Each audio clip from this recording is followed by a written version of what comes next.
L'Occidente è la cultura intesa come scienza, cioè come conoscenza del mondo attorno all'io, mentre l'io è solo strumento e luogo di pensiero.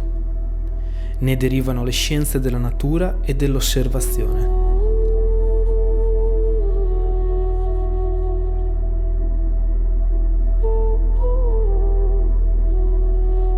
L'Oriente invece vuol dire cultura in quanto ricerca dell'io pensante, il pensiero inteso come pensiero dell'io che pensa a se stesso perché l'io non è parte del tutto, ma il tutto. Il distinguere è illusione, il tutto, l'assoluto, è verità.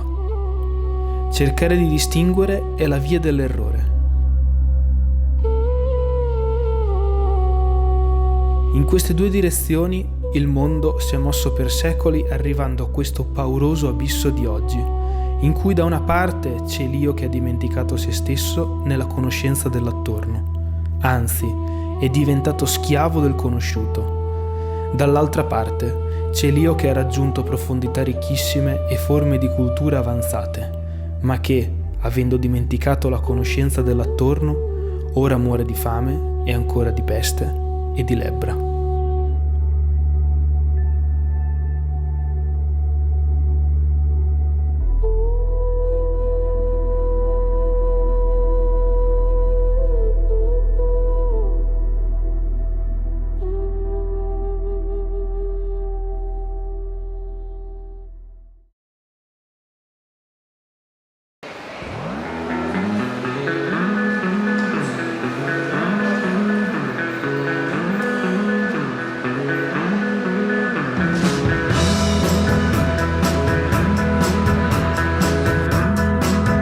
Dunque, lasciate che vi dia qualche ingrediente per prepararvi ad un trekking in Himalaya. Innanzitutto, sceglietevi un buon compagno di viaggio. Dopodiché, imbarcatevi su un volo con scalo negli Emirati Arabi e poi fatevi scaricare Kathmandu, capitale del Nepal, per un giorno o due, in modo che iniziate ad ambientarvi a un paese del terzo mondo che con la sua realtà probabilmente vi contorcerà le budella, o forse ne resterete ammagliati, quello sta a voi. Visitate qualche angolo di questa città e appena avrete un attimo preparatevi il vostro zaino. Prendete la prima jeep in partenza verso le montagne e affrontate 12 lunghissime ed estenuanti ore su strade dissestate che si snodano tra valli bollenti, montagne brulle e foreste. Completato questo percorso sarete finalmente arrivati al punto di partenza di uno dei trekking più incredibili al mondo, il trekking dei Tre Passi, Parco Nazionale del Sagarmatha. Avete presente l'Everest, no? Ecco, proprio lì.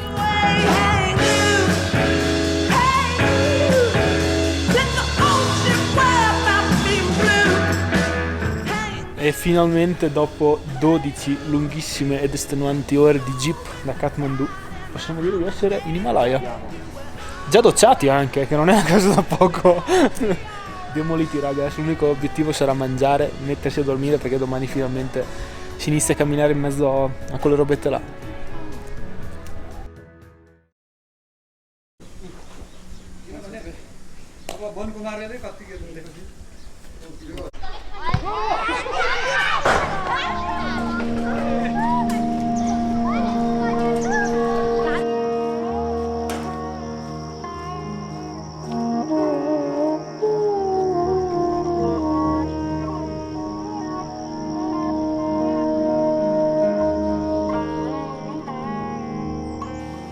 Dici Himalaya e la prima cosa che viene in mente sono le grandi vette, gli 8000, i paesaggi fatti di roccia.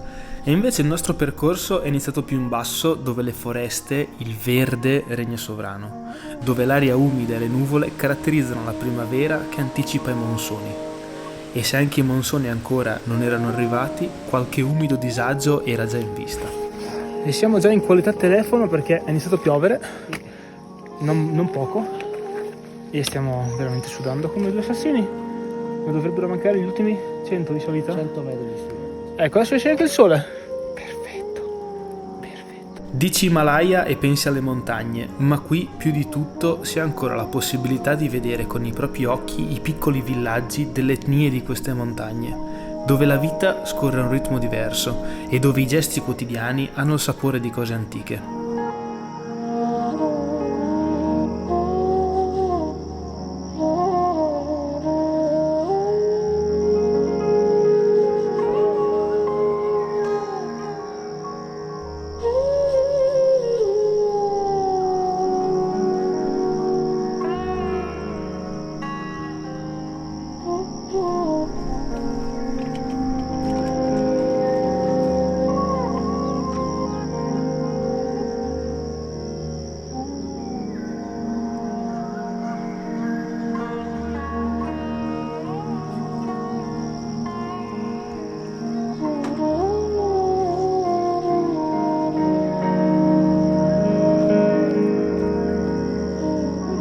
Avevamo deciso di proposito di iniziare il trekking da una quota più bassa rispetto ai classici punti di partenza più turistici, proprio per allenare le gambe e per avere la possibilità di abituare il nostro corpo un poco alla volta a salire di quota.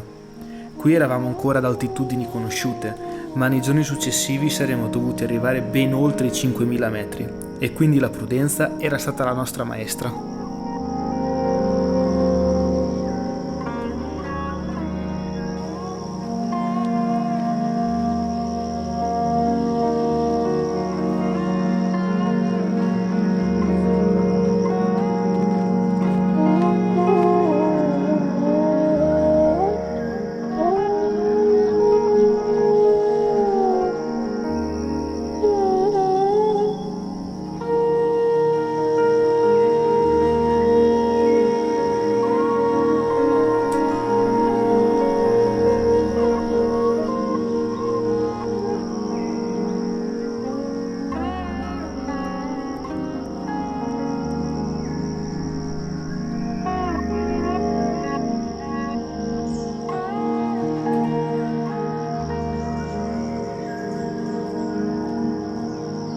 Comunque anche questo è Himalaya, cioè non aspettatevi che sia un posto intonso, intoccato dall'uomo, anzi soprattutto adesso dove stiamo passando molta antropizzazione e molta spazzatura, anche devo dire la verità, molta spazzatura, molto più di quello che speravo di trovare, ma d'altronde siamo sempre in un paese del terzo mondo.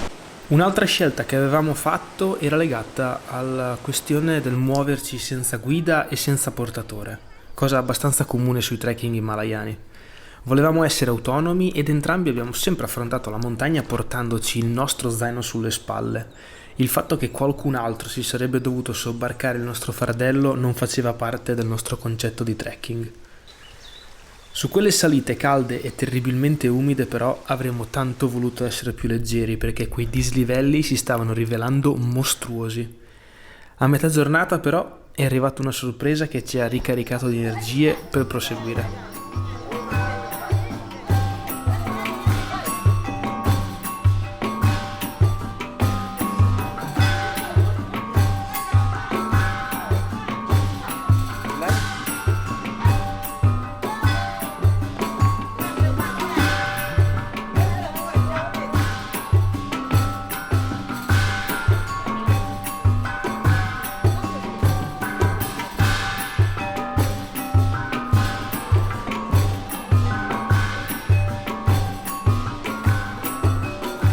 Le cose più belle, quelle inaspettate, quelle autentiche. Quel giorno si festeggiava la nascita di Buddha e passare quell'oretta immersi nel cuore della cultura nepalese giocando coi bambini del villaggio è stato il più bel regalo di quei primi giorni. Beh, oggi, carissimi, è stata una giornata mortale. Ma per fortuna finita e siamo arrivati a Bupsa, dove ad accoglierci, tanto per cambiare, c'è una stupenda stupa, stupefacente stupa. Adesso la cosa più bella sarà fare una doccia. Eccoci qua. Loggizzati, docciati. Guarda caso fuori c'è brutto perché tanto il trend mattina si fa, pomeriggio niente. Ok, ma al di là del mio blaterare, parliamo di una cosa seria. Non vi ho ancora presentato quel bel ragazzo che sta seduto di fianco a me e che risponde al nome di Francesco e del perché è con me. Beh, tutto è iniziato da qui. Allora, cari ragazzuoli belli, cari ragazzuole belle, ho detto annuncio, ma in realtà è più una richiesta, nel senso che sono in cerca di un compagno di viaggio e diciamo che le cose da rispettare saranno 3, più o meno. Allora, cosa mi ha spinto a accettare la richiesta è sempre la solita storia, che ci dobbiamo organizzare, prima o poi, quale miglior presupposto se non andare un mese così in Himalaya, perché no? E cosa mi ha spinto ad andare in Himalaya è che è quel sogno che rimane sempre nel cassetto, no? Le terre alte, uno per quanto può essere amante delle Alpi, dell'Appennino come me, le terre alte dell'Himalaya sono le terre alte dell'Himalaya, quindi questa combinazione ha fatto sì che tutto questo accadesse, quindi alla grande. E quindi ecco perché stavamo condividendo quei sentieri e quelle strade piene di fango e soprattutto con tante scale da arrivare a non poterne più.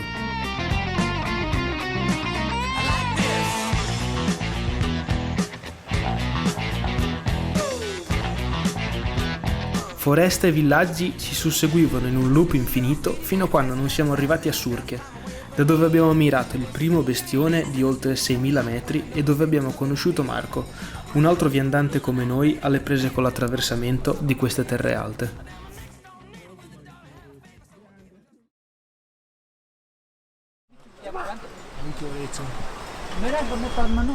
Da oggi ragazzi mi sa che abbiamo le carovane di asini costantemente con noi.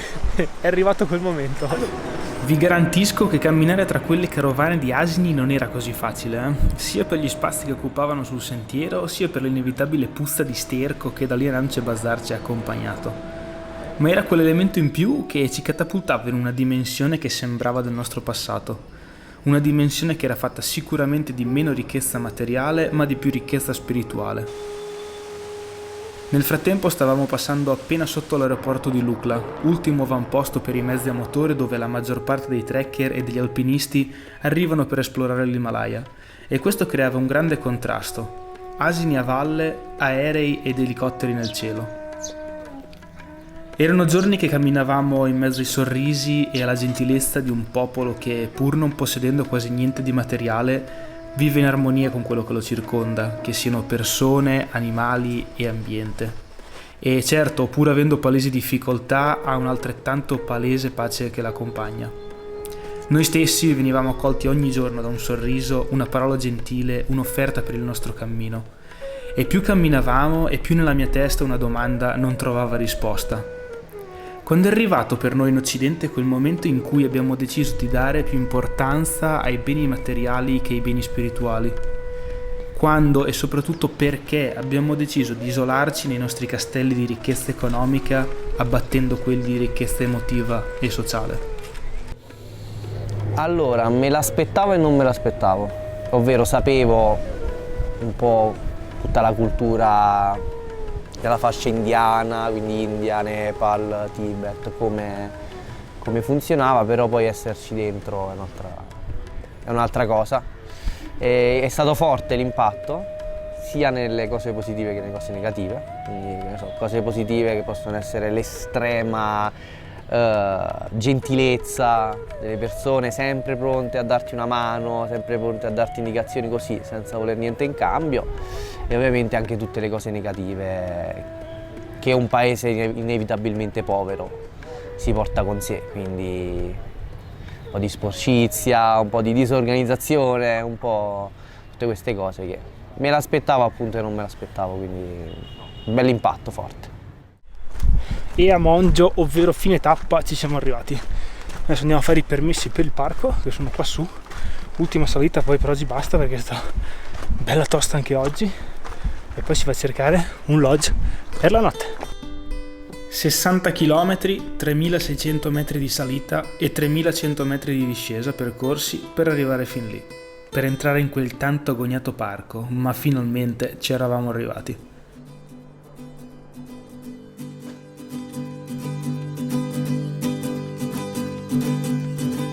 My baby's a sailboat captain at sea. We don't give a damn, we do as we please. My baby's a sailboat captain at sea. My gal is a good one, tells me she's mine. Wish I was better looking, baby, don't mind. My gal is a good one, tells me she's mine. La tappa da Monjo a Namche Bazaar è tutto sommato corta, ma per assorbire lo sbalzo emotivo era più che sufficiente. Ci sono quei luoghi che conosci solo perché li hai letti nei libri dei grandi esploratori, e ora anche noi ci stavamo passando tra gioia, fatica e un pizzico di incredulità. E quindi siamo finalmente arrivati all'Hillary Bridge, il ponte tibetano forse più famoso al mondo, no? Si può dire. Quindi adesso toccherà salire e sarà bella tosta oggi la salita, però noi siamo pronti, no? Sì, tantissimi. Vamos.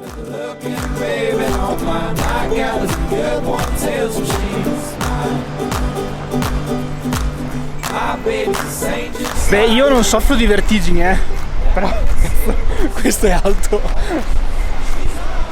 E poi il fatto è che dondola, quindi non hai più stabilità, ti viene un po' di mal di mare. Figo, bella esperienza. In arrivo a Namche il nostro gruppetto si era allargato perché ora c'era anche Grace a camminare con noi.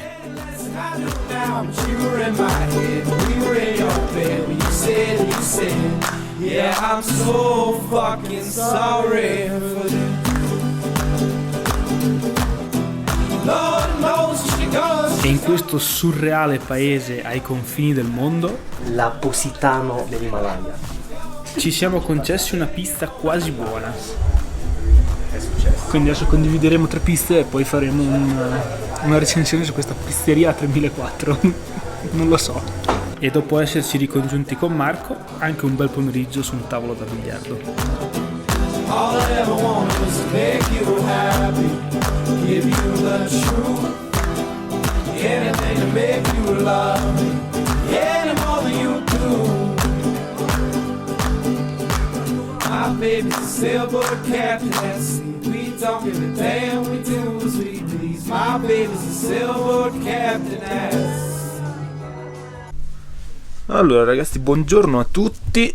Oggi giornata di acclimatamento. Questo vuol dire che dai 3004 di Namche saliremo a 3008 per abituare il fisico ad avere sempre meno ossigeno, e stanotte torneremo a dormire a 3004 e poi da domani si prosegue verso il nostro percorso. Parlo piano perché mi sono appena svegliato, devo ancora un po' connettere. Comunque oggi per fortuna si inizia a vedere qualche montagnola.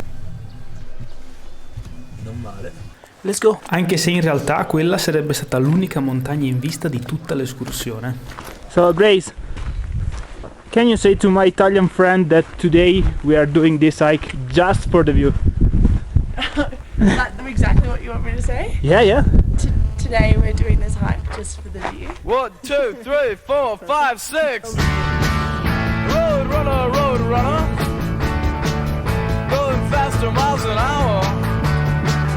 Go ride past the stop and shop with the radio on. Allora, siamo arrivati a 3848, non so se si vede, fallo vedere. Si vede. 3848, punto più alto di oggi per l'acclimatamento. E oggi, come potete vedere, lo stiamo facendo palesemente per il panorama, perché insomma, viste così non capitano tutti i giorni. Avremmo dovuto farla deve essere anche per l'Everest Viewpoint, ma abbiamo lasciato stare perché tanto oggi questo è, ma va bene lo stesso. Siamo qua. Ciao. Nuvole a parte, l'escursione era andata bene, la quota si iniziava a sentire solo perché l'ossigeno iniziava in maniera molto lieve a mancare, ma il fisico aveva reagito perfettamente. Allora, cosa è cambiato? È cambiato che non è cambiato il fatto che rimango dell'idea che purtroppo la nostra presenza su questo pianeta è troppo determinante per gli spazi naturali, nel senso che vedere un ambiente come l'Himalaya, dove siamo stati per 20 giorni, deturpato in tantissime zone, anche in quelle più inaspettate, da della spazzatura, mi ha colpito, non me l'aspettavo ce ne fosse così tanta, perché mi aspettavo comunque sì che si vedesse l'impronta dell'essere umano, ma non di vedere così tanta plastica in zone così potenzialmente vergini che non lo sono più. Quindi è cambiato che non è cambiato niente, rimango della mia idea, purtroppo dobbiamo ancora fare tantissimi passi avanti per convivere con gli elementi della natura, che noi stessi siamo natura, ma pare che ce ne siamo dimenticati in un qualche modo. Come hiker cosa è cambiato? La stessa cosa, nel senso che mi aspettavo di camminare in un ambiente più integro. E mi piace molto di più camminare in ambienti più remoti per avere più purezza, ma l'abbiamo trovata quanto? A tratti, e quindi sì, tu mi chiedi cosa è cambiato, io ti dico non è cambiato niente, nel senso che mi sono rafforzate le mie, le mie credenze, le mie convinzioni riguardo a questa cosa.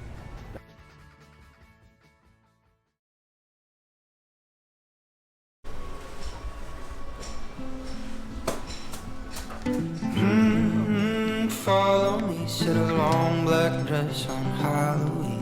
If this is all just make-believe, it might not be real, but it's real to me. Stavamo lasciando Nance sapendo che ci avremmo fatto ritorno dopo più o meno una decina di giorni e una volta tornati avremmo avuto i 3 passi nelle gambe e nuovi panorami negli occhi. E di quei nuovi panorami ce n'è arrivato subito uno potente, anche se mezzo nascosto. Beh, insomma, quindi ce l'abbiamo fatta, no? Bro. E poi là che c'è? Everest! You can hide, but you can't stay gone. È molto piccolo, ma è lui. Take her long and she'll come on back with every dawn and drag your ass where you belong and you'll wake up all E finalmente, dopo giorni e giorni in cui stavamo letteralmente vagando tra le nuvole, le montagne e il cielo hanno iniziato poco alla volta a svelarsi e a farsi conoscere.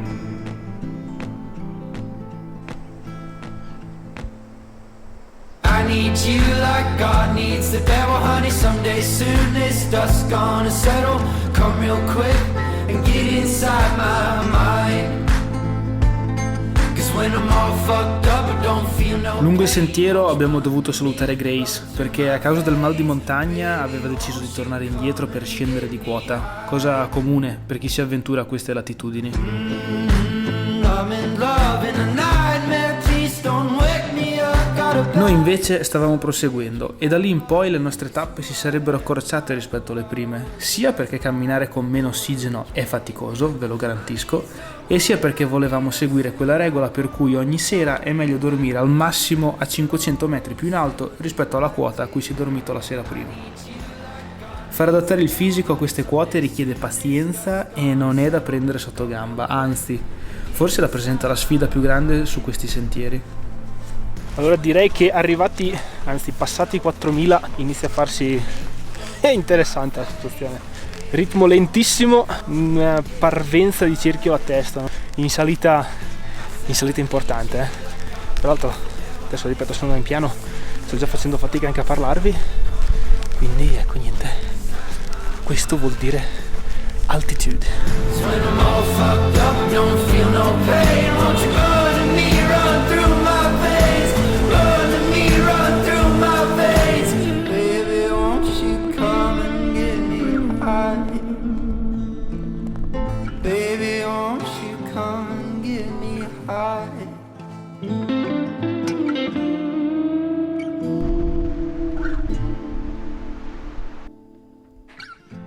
Allora, la realtà dei fatti è che siamo distrutti. Adesso Francesco è dov'è? Qua dietro, che sta dormendo, eccolo lì. Nonostante abbiamo fatto poco dislivello,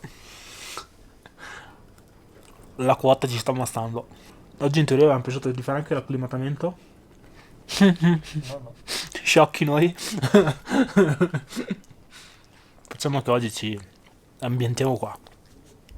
Domani facciamo acclimatamento e poi si prosegue. Allora ragazzi, oggi acclimatamento e andiamo praticamente sopra questa cima qua che adesso non si vede per iniziare ad abituarci ai 5000. Per fortuna sia io che Fra abbiamo smaltito i dolori da montagna che ci erano venuti ieri, tipo testa e un po' di stordimento, quindi bene, quindi adesso ci andiamo a far venire degli altri salendo di là.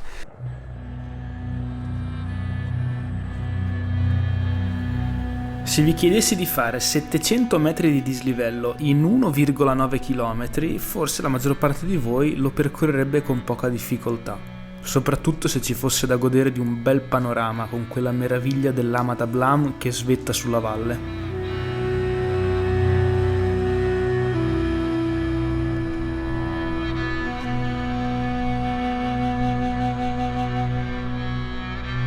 Ma lì, a quelle quote, la sfida è ben diversa.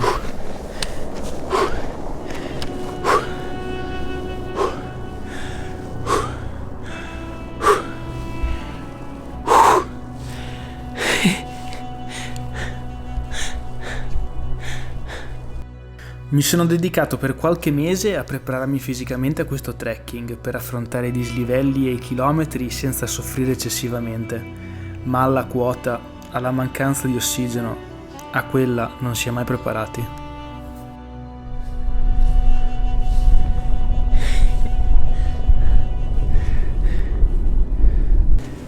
Ce l'abbiamo fatta, raga. Primo acclimatamento tosto è andato. C'ho Franco che mi sta un po' facendo la testa, ma siamo stati bravi. Adesso stiamo qua a godercela. Perché ce la meritiamo, ma soprattutto perché dobbiamo abituarci a queste quote, quindi stiamo qua un pochetto. Soddisfazione.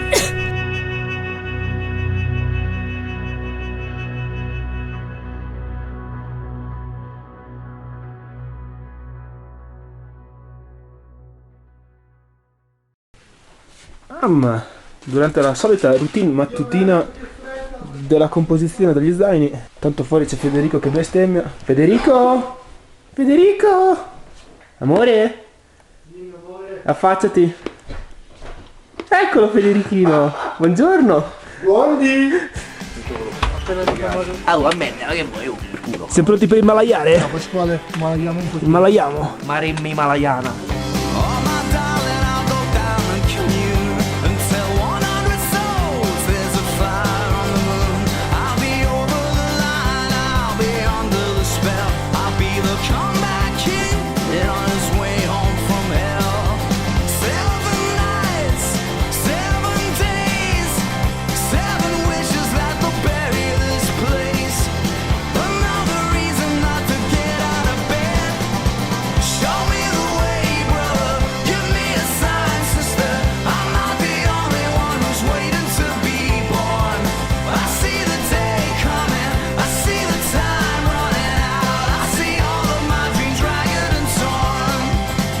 Direzione Chukung. Eravamo sempre più vicini al primo passo, mancavano ancora pochi chilometri e un altro acclimatamento a 5.000 metri. Ma in 2 giorni saremmo arrivati alla prima grande sfida del nostro trekking. Allora, oggi il team acclimatamento italo-americo-zelandesi oggi. Dobbiamo arrivare a 5 e... non mi ricordo, io ho già il fiato corto. Vediamo come va. Purtroppo non stavamo camminando più tra i villaggi come quelli dei primi giorni, perché eravamo entrati in un circuito più turistico, forse un po' meno autentico, ma a fare da contraltare c'erano dei paesaggi allucinanti e l'ama da Blam che continuava a vegliare su di noi. Per fortuna nessun dolore, nessun mal di montagna, ma c'è poco ossigeno, raga. La famosa aria sottile. Zio cane non entra neanche a pregare nei polmoni. Però io sono felicissimo. Adesso basta perché se mi emoziono non respiro più davvero. Oltre alla quota che ci faceva faticare, stavamo iniziando a sperimentare le altre insidie di queste latitudini. Quando tirava vento il freddo era intenso. Se usciva il sole sentivi un caldo infernale. Se il cielo decideva di scaricare era quasi sempre neve ghiacciata. Tutti gli elementi al massimo volume e noi, piccole presenze in questa cattedrale della natura, potevamo solo accettare a testa china e provare ad affrontare quello che ci veniva messo davanti dagli dei delle montagne, che si stavano divertendo a metterci alla prova. Zero sconti.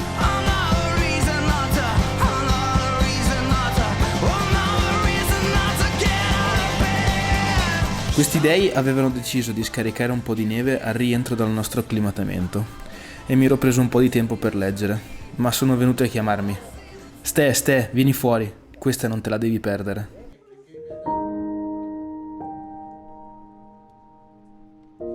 Volevano insegnarmi a giudicare dei vestiti. Volevano insegnarmi a bere il caffè tutto d'un sorso e poi correre via, veloce.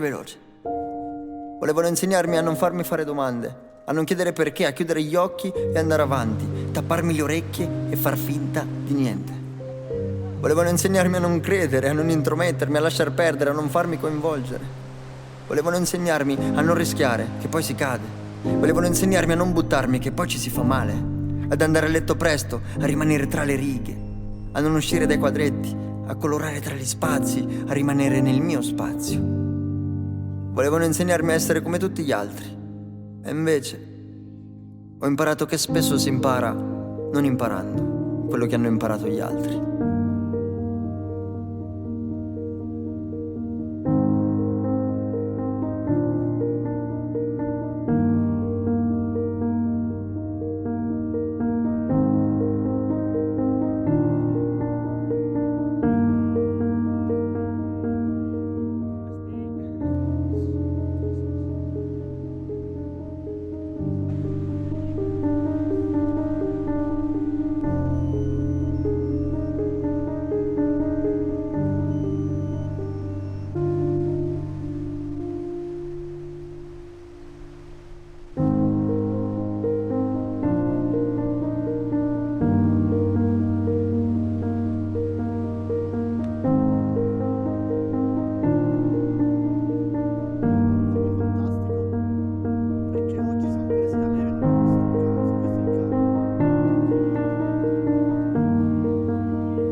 Che sia un esame, una gara, un qualsiasi appuntamento importante. Ti prepari, ti alleni, ma alla fine non sai mai quanto sarai pronto per quel momento.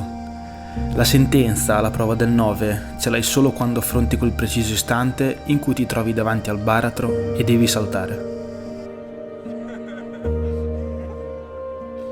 Stavamo salendo verso il primo passo. La sveglia era suonata nel pieno della notte, senza pietà. Sentiero ripido, quota altissima.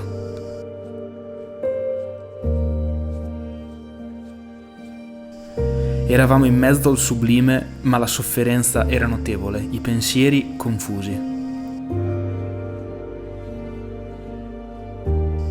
Passo, passo, pausa. Passo, passo, pausa. Ce l'hai, Zi, ce l'hai! 5.000, 5.100, 5.200. La testa in una morsa, gli occhi trasmettevano immagini e il cervello li elaborava confusi. Io ho appena dovuto prendere un Diamox, non so come cazzo si dice, perché ci manca veramente poco perché il passo è lì su, ma troppa pressione. Eravamo nel pieno del nostro esame, ma le domande erano difficili. Sembrava che dietro ogni masso ci fosse un tranello inaspettato. Sarebbe stato più facile desistere, tornare indietro, e per un attimo il pensiero c'è stato.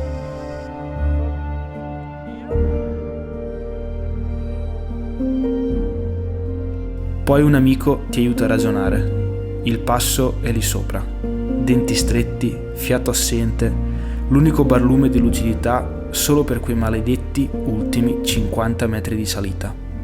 50 metri di salita. Sono sembrati chilometri.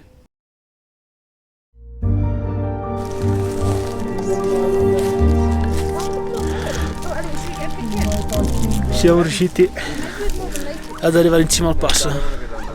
Un'ammazzata allucinante. Allucinante. Ci sta esplodendo un po' il cervello a tutti, ma tanta soddisfazione.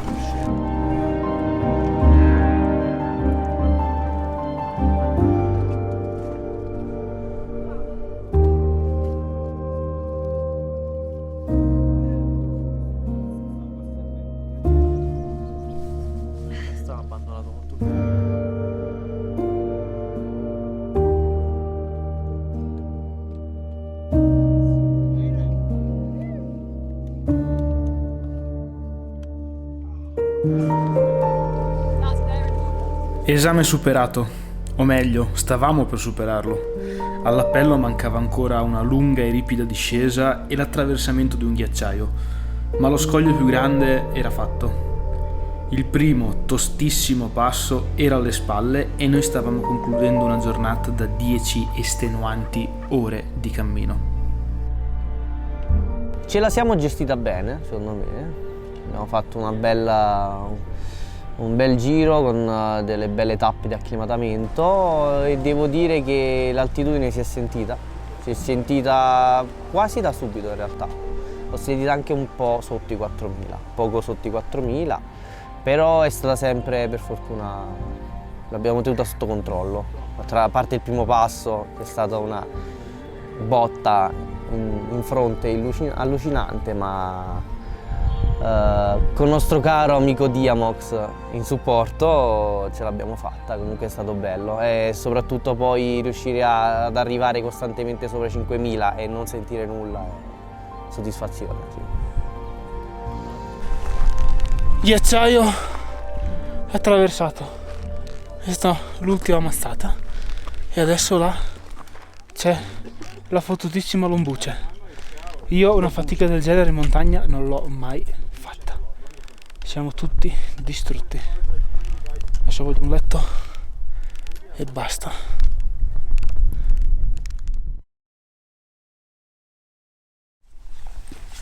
E oggi, ragazzi, è il giorno dell'Everest Base Camp.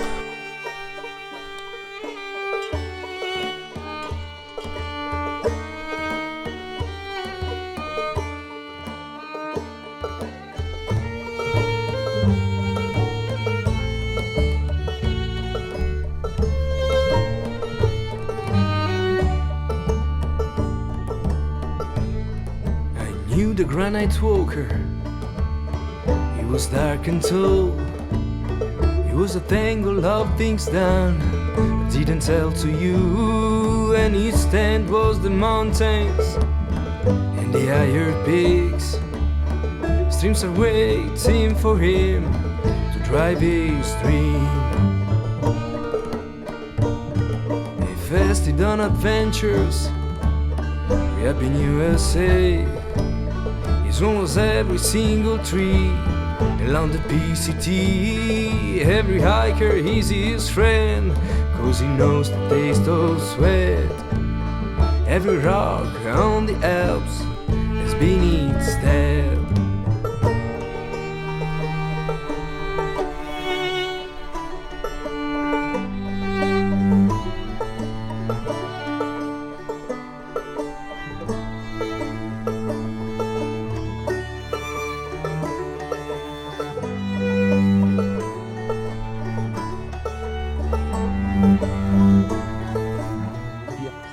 Bene, allora, siamo esattamente di fianco al famosissimo spot dove si fanno le foto una volta arrivati all'Everest Base Camp, e la mia opinione personale è che questo posto fa più cagare di quello che mi aspettavo.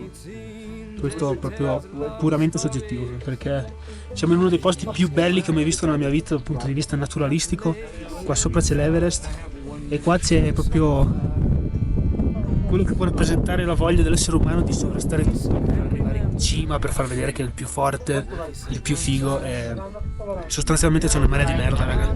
L'ho voluto vedere con i miei occhi, sono contento di averlo fatto e basta. Penso che non ci tornerò mai in un posto del genere. Più che una sfida con se stessi, è una sfida diventa una sfida contro la natura e contro le leggi che la regolano, che secondo me a quel punto non va bene, diventa ovviamente poi anche una lotta economica, quindi un privilegio per pochi, per chi ha i soldi e può scalare l'Everest con tutte le comodità del caso, e quando invece ci sono tantissime altre vette che sono molto più complesse magari, molto più difficili, molto più belle, ma non vengono calcolate perché l'Everest è la più alta e quindi bisogna battere la natura, bisogna battere questo limite per forza. Quindi. Campo base dell'Everest è stata una mazzata emotiva dal primo metro, partiti dal lodge fino a che non siamo arrivati, perché inizialmente la mole di porter e di asini sul sentiero, abbiamo visto di tutto. Tu hai visto anche un porter vomitare dalla fatica, è stata una scena veramente tosta da digerire. Ce la potevamo aspettare perché portano su dei chili, insomma è disumano, quindi ce la potevamo aspettare, ma poi vederlo è stato tosto, e vedere lo stesso campo base è stata la mazzata di vedere l'ego dell'essere umano manifestarsi in tutto e per tutto per la conquista di una vetta, come se fossero cose che sono nostre. La vetta è una vetta, noi ci vogliamo arrivare a tutti i costi e siamo disposti a qualsiasi cosa, anche a violare l'intimità della montagna pur di arrivarci, quindi è stato questo, senza togliere il fatto che eravamo in un ambiente naturale meraviglioso, perché è un posto allucinante, una cosa così l'ho vista poche volte. Quell'anfiteatro di ghiaccio. Veramente uno spettacolo per gli occhi, e quindi c'era un po' questo sbalzo dal benissimo al malissimo, e questo è stato.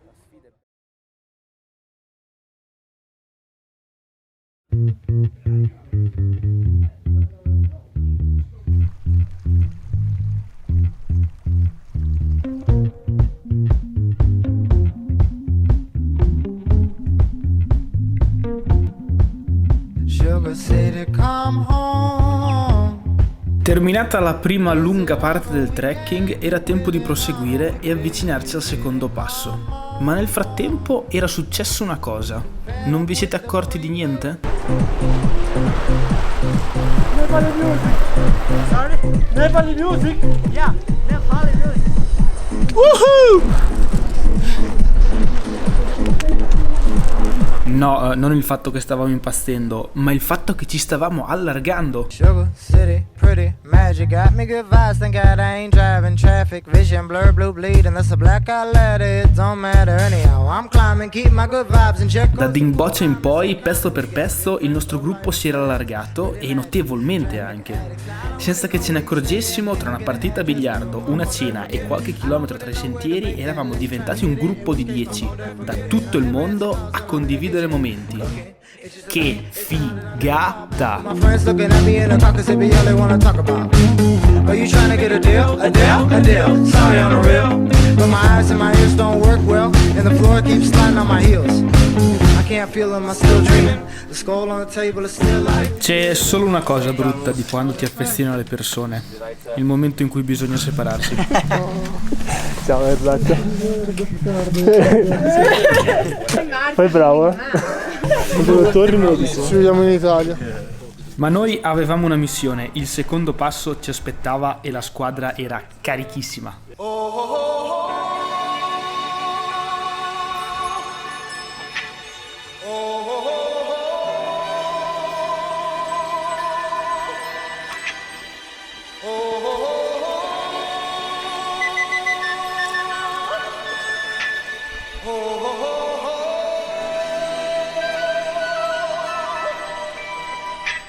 Mamma mia. Everybody was kung fu fighting. Those kids were fast as lightning. In fact, it was a little bit frightening. But they fought with expert timing. There were funky Chinamen from funky Chinatown. They were chopping them up. They were chopping them down. Chinese art, and everybody knew their part. From a fainting to a slip and a kicking from the hip, everybody was kung fu fighting. Those kids were fast as lightning. In fact, it was a little bit frightening, yeah. But they fought with expert timing. There was funky. Allora, vai. Il bello è che tu arrivi al solo passo, il secondo passo del giro, ammazzato, ma puoi fare questa cosa. Caricare il device. Funziona, cioè non è un meme, funziona. A 5370 metri. Cioè è follia, raga. Cioè il bello è che abbiamo fatto una salita bellissima, tutto natura, cose, e poi arrivi su, c'è il caricabatterie. Anche questo è il Nepal. In fact, it was a little bit frightening. Make sure you have expert time. Di gran lunga la mia giornata preferita su questo trekking, perché è vero che anche questo passo aveva richiesto tante energie, ma il mood con cui l'abbiamo affrontato in compagnia ha fatto sì che questa sarà una di quelle cose che mi ricorderò per tutta la vita. È stato molto bello perché è stato come fare un trekking molto remoto che solitamente faccio da solo, unito a un'esperienza sociale come un Cammino di Santiago, perché ovviamente sì, i 3 passi sono si può dire uno dei trekking più tosti al mondo per quanto riguarda sicuramente l'altitudine, l'adattamento e un po' in generale dove si è. Però comunque ecco, c'è il campo base dell'Everest, c'è questo trekking stesso che diciamo che attira molta gente, quindi si trovano molti, soprattutto molti ragazzi. Mi è piaciuta la cosa di trovare molti ragazzi coetanei come noi sul sentiero e ci ho ritrovato lo spirito di Santiago, nonostante non sia un cammino ma un trekking anche molto impegnativo, che quindi non è banale questa cosa. Riuscire a fare gruppo così in un trekking che ti impegna mentalmente soprattutto e anche fisicamente non è scontato, quindi mi è piaciuto molto. È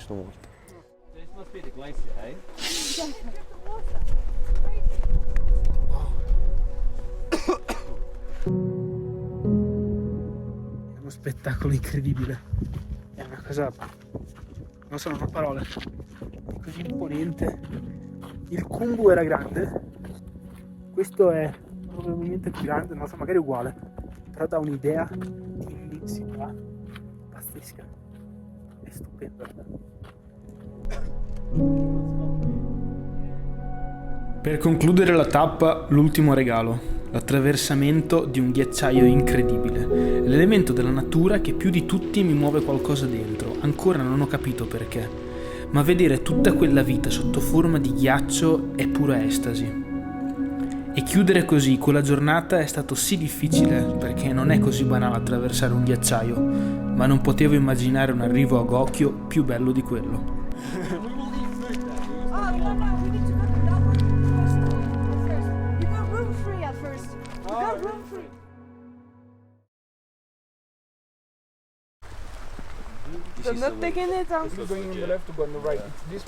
Oggi c'è una giornata stupenda, sarebbe stata una day hike facilissima perché sono 6 km con 200 metri di dislivello, ma sono stanco. Sto accusando un po' tutta l'esperienza secondo me, perché non c'è da spingere con le gambe oggi, non c'è da fare niente di che, ma non ne ho, sono cotto. Tra un po' torno alloggio, mi rilasso, perché comunque domani ci sarà da fare il terzo e ultimo passo e sarà una tappa abbastanza lunga, quindi va bene, insomma, l'importante è ascoltarsi come sempre e divertirsi. E non pensavo che sarei arrivato a dirlo, ma mi manca l'ossigeno, ho voglia di scendere di quota per respirare, per sentire il mio corpo che gira in una maniera normale, perché dopo tanti giorni sopra i 4.500 ho voglia di ossigeno, raga. È pazzesca sta cosa. Ci vediamo dopo, domani, non so quando. Coffee mug, filled it up. I always knew what it was.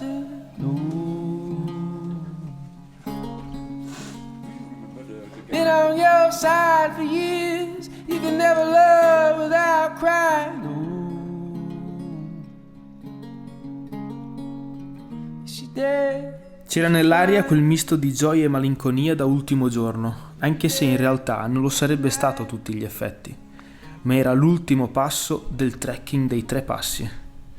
Bramavamo ossigeno come disperati, ma per averlo dovevamo andare un'ultima volta in alto, dove ce n'è così poco, ma dove c'è tanto altro. Ora ci tocca fare questo muro qua, lo svalicare. Tried to help, but only hurt. In the end, I made it worse. Ooh.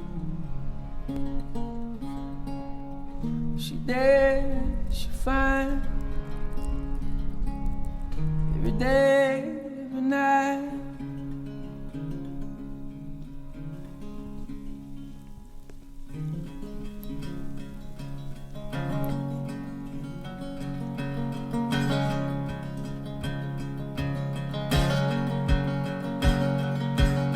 Tell me the situation. Ossigeno, dove sei? Ce ne mancano 143 in salita, raga. C'è il passo qua sopra. Ce la facciamo. Give back my chair. Take back those clothes you always left on the floor.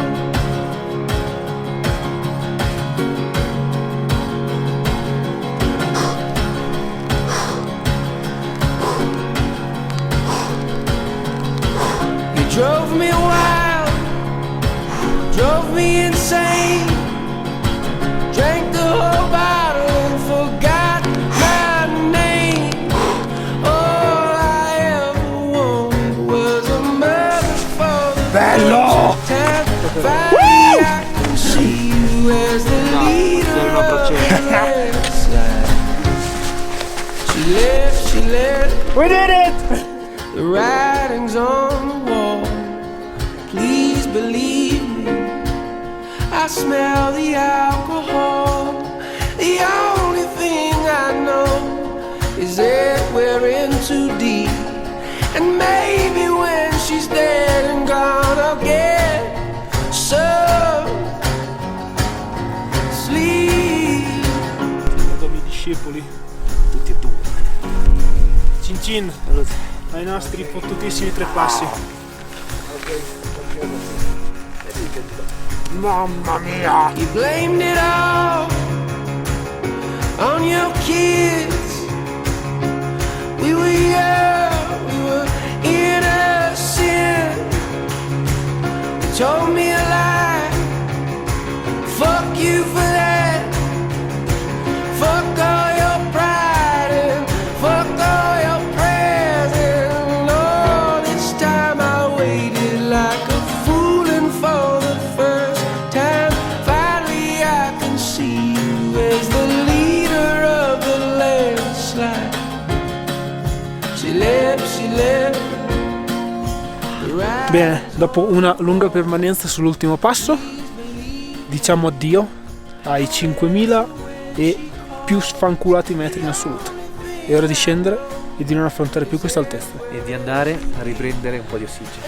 Perché esatto, quello che ci manca è l'ossigeno. Mi mancheranno i panorami da qua, mi mancheranno tantissimo, già lo so, ma il nostro corpicino ha bisogno di tornare a una quota. Perché ricordiamo che io sono della pianura padana e invece il buon Franchino viene dal mare, quindi siamo un team 0 metri. Abbiamo bisogno di scendere. Andiamo. Il fatto di essere in compagnia e il supporto costante di chi mi ha aiutato ad affrontare questa avventura, anche mentre ero a casa a prepararmi, sono stati di grande aiuto per superarlo. Io e Fra, durante la discesa, discutevamo su una cosa che entrambi abbiamo pensato in questi giorni e che ora prendeva forma. Con queste montagne non puoi trovare accordi. Siamo abituati alle nostre Alpi, al nostro Appennino, coi quali la maggior parte delle volte riesci a trovare un dialogo. Certo, a volte fanno i permalosi e una marachella te la combinano, ma altre volte poi ti coccolano. Ci sono volte nelle quali ti confidi con loro, altre in cui sono loro che hanno qualcosa da insegnarti, ma bene o male si scende a patti, un dialogo c'è. Queste invece no. Queste sono sorde alle tue richieste, severe e in un certo senso dittatoriali. Ti arrivano schiaffi in faccia senza capire da che direzione provengono. Ti lasciano lì, stordito, ma quando meno te lo aspetti sei catapultato nella meraviglia più totale. Qui le regole le fanno loro, gli dei dell'Himalaya, e la linea è dura, durissima. Ma a volte si sa, è proprio sotto gli insegnanti più severi che si arriva ad ottenere i risultati più sorprendenti. Raga, è stata una giornata molto lunga, molto lunga, ma siamo arrivati a Thame. Adesso ci siamo un attimo spulicchiati, mangiamo e poi ci buttiamo via. Però bella soddisfazione.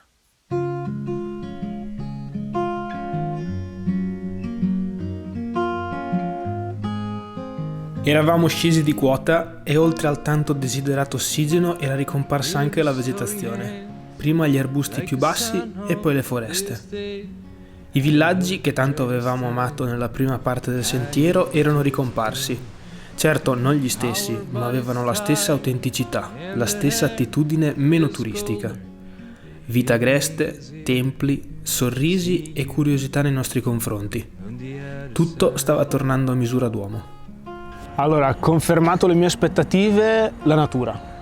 Nel senso che quello che avevo già visto documentandomi per venire qua, ma anche per piacere mio, perché comunque mi piace guardare queste cose, la natura si è confermata incredibile, faccio fatica a trovare aggettivi per descrivere tutto quello che abbiamo visto, perché è stato oggettivamente sensazionale. Quello che ha stravolto le mie aspettative invece sono le persone, il popolo nepalese, che qualcuno mi aveva raccontato che sarei rimasto innamorato di questo popolo. E effettivamente è così, perché abbiamo avuto occasione di vedere la gentilezza, la purezza d'animo di queste persone, e prima di partire c'è stata una persona che mi ha detto: vedrai che il Nepal ti entrerà sotto pelle, e adesso dobbiamo ancora andare via da Kathmandu, ma il Nepal sta già entrando sotto pelle, e il fatto che domani sera abbiamo l'aereo oggi mi ha già fatto venire diversi magoni emotivi, perché è vero, voglio tornare a casa con un po' di comfort, perché per l'amor di Dio qua la vita è dura, però mi mancherà tanto, so già che mi mancherà tanto perché mi ha dato tanto. Io non gli ho chiesto niente, ma in cambio siamo stati accolti in una maniera strepitosa dal primo giorno fino ad oggi, perché ogni giorno qualche piccolo episodio, piccolo grande episodio ci ha confermato tantissimo di queste persone, quindi ha stravolto le mie aspettative in positivo. Quindi... I'm gonna live forever. Ci siamo presi un giorno di riposo a Namche Bazaar per aspettare il resto del gruppo e per goderci l'arrivo della Everest Marathon, prima di tornare a calpestare quei chilometri che avevamo percorso giorni prima, quando ancora potevamo solo immaginare cosa sarebbe stato del nostro cammino. Abbiamo percorso strade sporche di sterco e urina. Abbiamo dormito in camere non sempre pulite, i bagni al limite della decenza e quando era ora di mangiare dovevamo pregare di non prenderci un'intossicazione. Abbiamo visto persone vivere nella miseria e immondizia buttata anche nei posti più impensabili. E allora perché sentivo già che tutto questo mi sarebbe mancato? La risposta era il cartello affisso all'ingresso del parco. Sopra c'erano delle semplici regole. All'interno di questo parco è vietato uccidere qualsiasi essere vivente. È vietato arrabbiarsi, è vietato ingelosirsi, è vietato offendere gli altri ed è anche vietato assumere eccessivi inebrianti. Regole che diventano priorità. Rispetto ad un lusso materiale è preferibile un lusso spirituale in questo angolo di mondo. Forse era questo di cui già iniziavo a sentire la mancanza. With every dying day. Oh, don't lose faith, it's just another old day. It's not too late for you. Avevo iniziato a girare queste clip con la camcorder perché pensavo di fare il figo. Dovevano essere le ultime clip del video e doveva essere come l'apertura. Pensavamo di partire il giorno dopo con l'aereo da Lukla. Allora, la situazione è che fuori c'è un meteo terribile, quindi i voli da Kathmandu non arrivano qua e di conseguenza non si riesce a tornare a Kathmandu. Quindi adesso vediamo oggi se si rischiara e se c'è la possibilità, se no aspettiamo e si va domani. Così abbiamo aspettato un giorno a Lukla e l'indomani abbiamo tentato la partenza, ma ragazzi, quell'aeroporto non ci ha voluto spedire a Kathmandu. Sono successe 1000 situazioni paradossali che non sto neanche a spiegarvi. Il giorno dopo il meteo sarebbe stato ancora terribile e quindi gli aerei non sarebbero riusciti ad arrivare. Non c'è rimasto quindi che scendere a Surche, rassegnati. La Jeep sarebbe stato il nostro mezzo anche per il rientro alla base. Ready? No. Let's go. Well, we can live forever. L'avventura nell'avventura. 2 giorni segnati da difficoltà continue, fango che bloccava le strade, sedili scomodi. Ogni tanto dopo il ciglio della strada abbiamo avuto solo l'abisso. E poi lavori in corso, polvere, logistica dei mezzi impensabile. Il primo giorno per fare 60 km ci abbiamo impiegato 12 ore e il giorno dopo per farne 250 altre 13. Servirebbe un video apposta solo per raccontarvi questo delirio. Io quell'aereo da Lukla volevo stramaledettamente averlo per venire qua in fretta. Il karma ha deciso che noi non dovevamo prendere quell'aereo, ci ha messo davanti a 2 giorni di jeep che si sono rivelati l'ennesima avventura, che potenzialmente è disastrosa perché scomodi, sofferenti, pericoloso, 26 ore in jeep, ma tornando indietro lo rifarei perché è servito. Non adesso, ci ha insegnato, ci ha fatto vedere ancora una volta la realtà non turistica di questo posto e con i propri occhi vedere queste cose è sempre molto utile per mettere in prospettiva la nostra vita e quindi quell'aereo da Lukla non l'abbiamo preso, va benissimo così. Abbiamo visto gli altri decollare, l'esperienza visiva c'è stata, l'aeroporto più pericoloso del mondo, ok, noi non l'abbiamo fatto, abbiamo fatto un'avventura nell'avventura, quindi benissimo. Prosciugati di tutte le energie, stavamo entrando nel caos della capitale.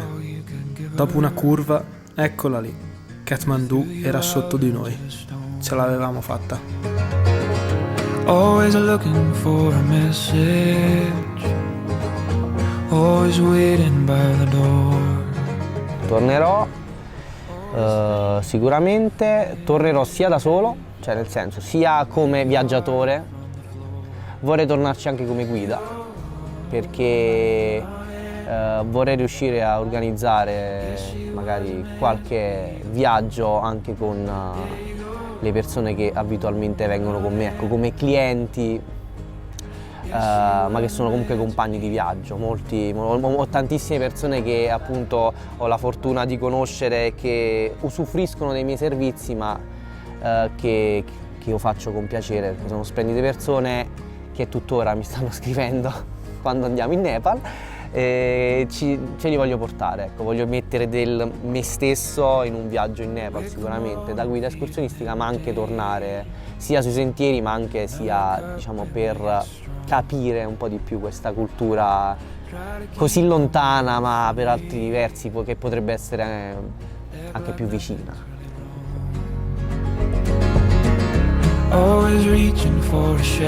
Fuori dal finestrino scorrevano moto, auto, case, caos, ma dentro c'era altro. Dopo un mese di Nepal stavo capendo che ero partito per un motivo ben preciso, le montagne, ma lì in mezzo a quelle montagne avevo trovato tanto altro.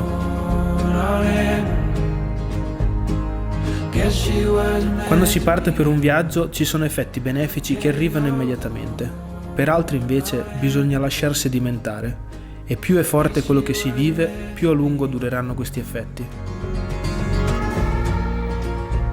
Caro Nepal, io non ho ancora capito bene cosa mi hai fatto. So solo che mi hai preso e mi hai stravolto dentro.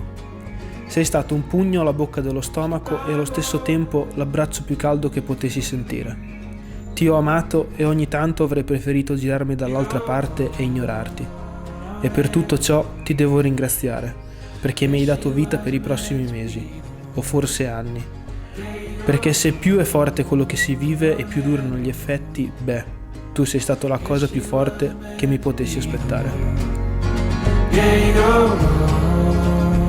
Torno presto, intanto ti porto un po' con me. Namaste.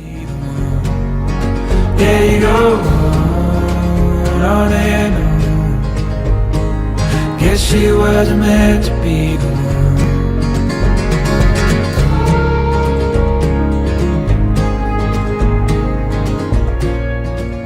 Sono stato super contento perché sapevo in partenza della tua esperienza, quindi dal punto di vista hiking ero tendenzialmente tranquillo e si è confermato tale, perché abbiamo avuto gli stessi ritmi, gli stessi problemi, le stesse gioie, quindi molto bene. Dal punto di vista umano ti devo solo ringraziare, perché insomma ci è creato secondo me un bel rapporto, un mese insieme di convivenza, siamo stati benissimo per quello che mi riguarda, quindi un grandissimo grazie e al prossimo hiking, perché abbiamo parlato solo di rifare cose, quindi vediamo in futuro cosa ci riserverà.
Ci siamo.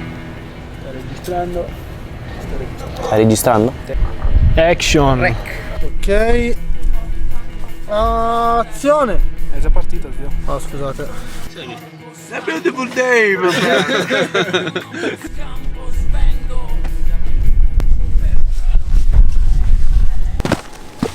Woohoo! Thank you, sir. Thank you, sir.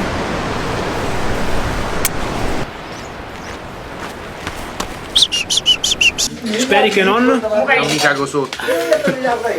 Secondo me si caga sotto. Ragazzi, noi siamo pronti per partire e come vedete alle mie spalle c'è tutto il paese che sta aspettando la nostra partenza. La situazione è tragicomica perché non sappiamo quello che ci aspetta, ma sembra tipo un comitato di addio. Vediamo. Mi raccomando, se il video vi è piaciuto... No dai, non facciamo questa cosa. Caldo, c'è scritto. Io, Frankie, io. Frankie inquadrati perché sennò... Io sono Frankie.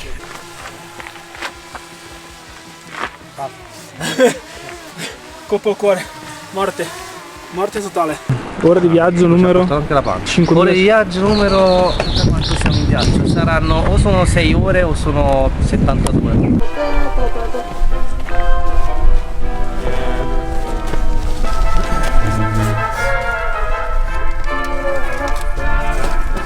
Questo è un dietro le scene di una clip da finto youtuber. Puntare il cavalletto per venire su di là, far finta di essere da solo. Tutto a posto, non è successo nulla. E invece c'è tutta la cumpa qua dietro. Quindi lui vuole fare silent hiking, solo hiking, Niente ma silent. non è solo. E neanche silent. È totalmente un fake. Mamma mia. Mamma mia, parte. I need to cut this clip for YouTube.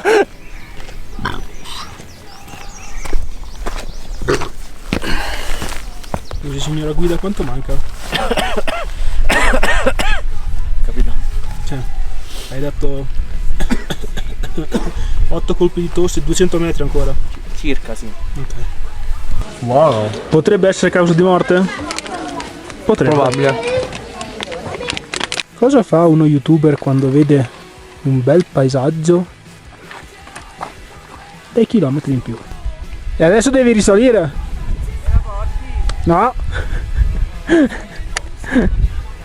Scusa, adesso sei sceso fin laggiù, devi tornare su. Dai, mister, fammi entrare, dai, sono caldo, dai. Un sacchiotto?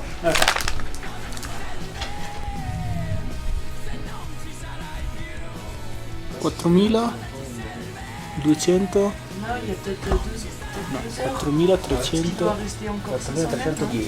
4.310 ti prego fammi un commento a caldo su questo